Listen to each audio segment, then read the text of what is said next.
Indian railways ने passenger fears में एक नया रिवीजन अनाउंस किया है जो 26 दिसंबर 2025 से इंप्लीमेंट होगा।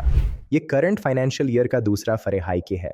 ये डिसीजन रेलवेज की ब्रॉडर स्ट्रेटजी का हिस्सा है जिसका एम है फाइनेंशियल सस्टेनेबिलिटी इंप्रूव करना और पूरे नेटवर्क में बढ़ते ऑपरेशनल कॉस्ट्स को मैनेज करना।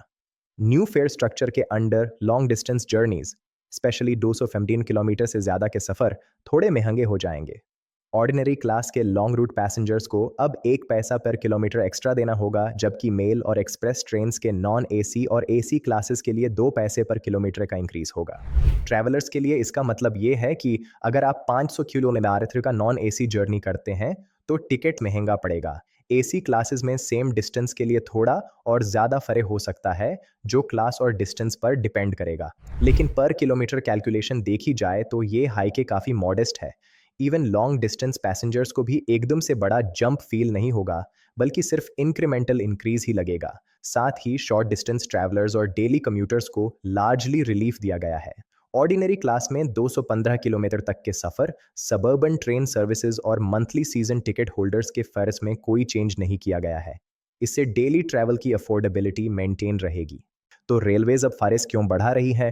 मिनिस्ट्री का कहना है कि मैन पावर कॉस्ट्स बढ़ रहे हैं, नेटवर्क ऑपरेशंस का एक्सपेंशन हो रहा है और सेफ्टी, अमेनिटीज और सर्विसेज को मेंटेन और इम्प्रूव करने के लिए एडिशनल स्पेंडिंग ज़रूरी है। इन सब वजह से रेलवेज के फाइनेंसेस पर प्रेशर आया है, जिसके चलते ग्रेजुअल फेयर रैशनलाइजेशन की जा रही है। साथ ही फ्रेट रेवेन्यूज बढ़ाने पर भी फोकस है। पब्लिक रिएक्शन मिक्स्ड रही है। कुछ लोग समझते हैं कि क्वालिटी और सर्विस एक्सपेंशन के लिए ये ज़रूरी स्टेप है, जबकि कुछ पॉलिटिकल वॉइसेस इस फेयर हाइक को पैसेंजर्स पर एक्स्ट्रा बर्डन बता रहे हैं, खासकर फेस्टिवल्स और पीक ट्रैवल सीजन से पहले।